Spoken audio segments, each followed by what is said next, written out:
আসসালামু আলাইকুম রহমতুল্লাহ। প্রদর্শক চলে আসলাম পরবর্তী নতুন ভিডিওতে। আমরা মাইক্রোসফট অফিস ওয়ার্ড পেজটি ওপেন করে নিলাম। আজকে আলোচনা করব মেনু বারের ইনসার্ট মেনু থেকে ওয়ার্ড অ্যাট নিয়ে।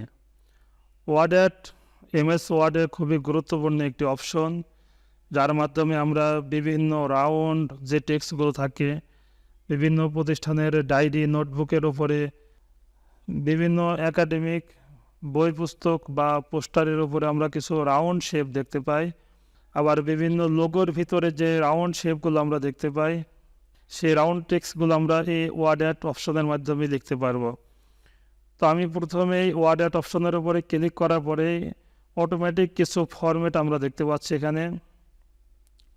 তো এখান থেকে আমরা যে কোনো একটা ওয়ার্ড বা যে কোনো একটা টেক্সট এখান থেকে ক্লিক করে নিলাম। ক্লিক করার সাথে সাথে আপনারা দেখতে পাচ্ছেন মাইক্রোসফট অফিস ওয়ার্ড পেজে একটি এডিট ওয়ার্ড অ্যাট টেক্সট নামে ডায়ালগ বক্স ওপেন হয়ে গেছে। তো এখানে প্রথমে আমরা যে টেক্সটগুলো দেখব সেই টেক্সটগুলো টাইপ করে নেব। আমি লিখে নিচ্ছি আনন্দ আইটি ভিশন। তো আমি আনন্দ আইটি ভিশন লিখে নিলাম। এখন এটাকে ফন্ট চেঞ্জ করে দেব। আমি চাচ্ছি টাইম নিউ রোমান করে দেব। আমাদের ফন্টগুলো একটু কষ্ট করে এখান থেকে খুঁজে নিতে হবে। আমি টাইম নিউ রোমান করে দিলাম ফন্টটাকে। করে দেওয়ার পরে আপনারা দেখতে পাচ্ছেন আমার ফন্ট সাইজটা এখানে আছে 36। আমি এটাকে 20 করে দিলাম। এরপরে পাশে আমরা দেখতে পাচ্ছি বোল্ড অপশন। আমরা যদি এটাকে বোল্ড করতে চাই বোল্ড করতে পারবো। আমি বোল্ড করলাম না। এখানে পাশে ইতালিক আছে, যদি ইতালিক করে দিতে চান ইতালিক করে দিতে পারেন। আমি নর্মাল টেক্সটে রেখে দিলাম। এরপরে ওকে বাটন প্রেস করার সাথে সাথে আপনারা দেখতে পাচ্ছেন ওয়ার্ড পেজে লেখাটা চলে আসছে। এখানে অ্যাঙ্কর পয়েন্ট রয়েছে। আমরা অ্যাঙ্কর পয়েন্ট দেখতে পাচ্ছি। অ্যাঙ্কর পয়েন্টগুলো ক্লিক করে আমরা এই টেক্সটটাকে একটু বড় করে নিতে পারবো আমাদের ইচ্ছা মতো। তো প্রিয় দর্শক, এটাকে আমি মুভ করতে পারছি না, আপনারা দেখতে পাচ্ছেন। তো এখানে এটাকে মুভ করার জন্য আমাদেরকে ফরম্যাট অপশনে ক্লিক, ফরম্যাট থেকে টেক্সট ওয়ার্পিং, আমি এখান থেকে বিহীন টেক্সট করে নিলাম। এখন আমরা আমাদের ইচ্ছা মতো যে কোনো জায়গায় মুভ করাতে পারছি।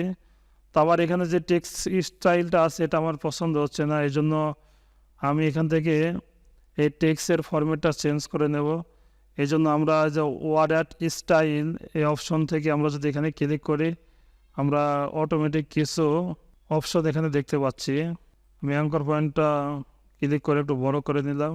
তো এখানে যে শেপটা রয়েছে এই শেপগুলো যদি আমরা চেঞ্জ করতে চাই, অর্থাৎ ফন্টের যে শেপটা এখানে আছে এই শেপগুলো আমরা চেঞ্জ করে নিতে পারবো।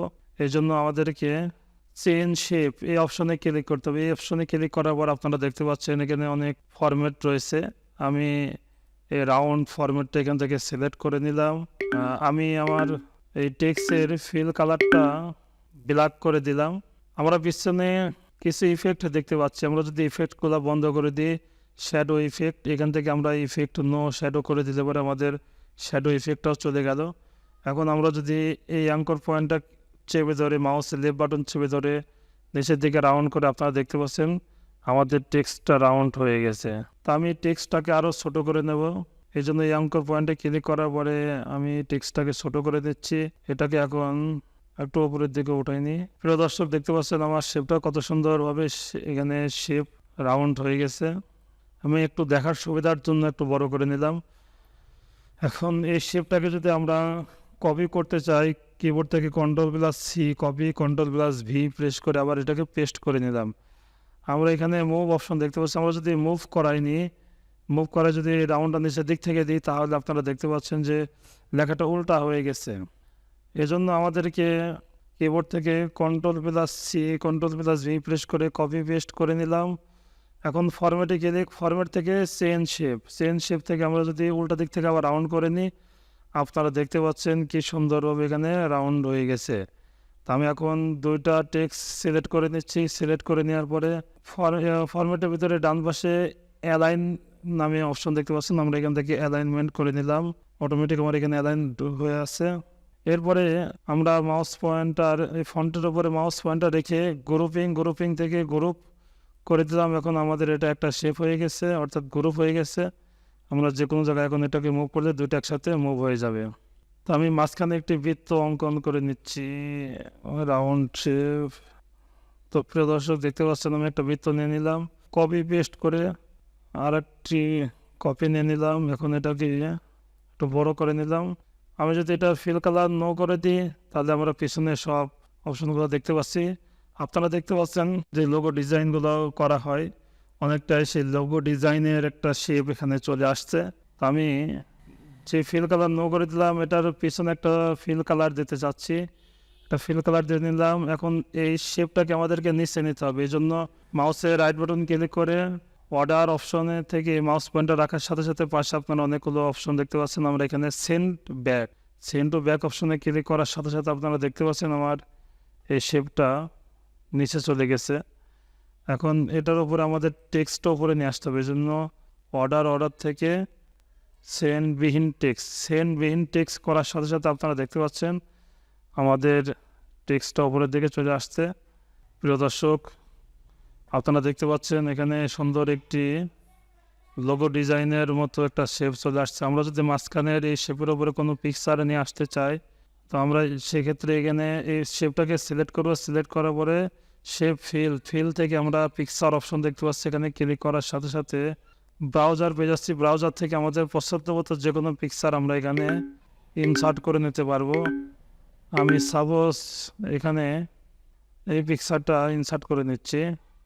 আপনারা দেখতে পাচ্ছেন কত সুন্দরভাবে আমার এখানে পিকচারটা ইনসার্ট হয়ে গেছে। তো প্রিয় দর্শক যে সমস্ত লোগোর ভিতরে স্টার দেওয়া থাকে সেই স্টারগুলো আমরা এখান থেকে দিয়ে নিতে পারবো।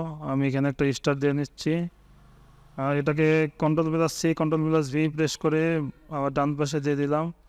দুইটাকে সিলেক্ট করে নিলাম, নেওয়ার পরে অ্যালাইনমেন্ট থেকে এটাকে অ্যালাইন করে নিচ্ছি। আপনারা দেখতে পাচ্ছেন যে কত সুন্দরভাবে আমাদের টেক্সটটা এখানে বসে গেছে।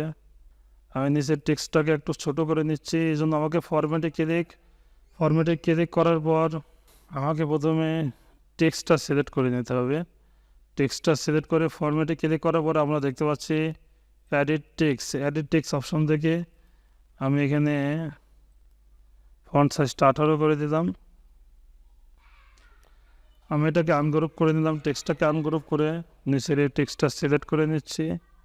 সাথে সাথে আমি দুটো টেক্সটের মাঝখানে একটু ফাঁকা জায়গা তৈরি করে নিলাম। কারণ এখান থেকে দুটো স্টার চিহ্ন আমি এখানে দিয়ে দিচ্ছি। কিবোর্ড থেকে কন্ট্রোল+V প্রেস করে এটাকে কপি করে নিলাম। নেওয়ার পরে দুটো স্টার দিয়ে দিলাম।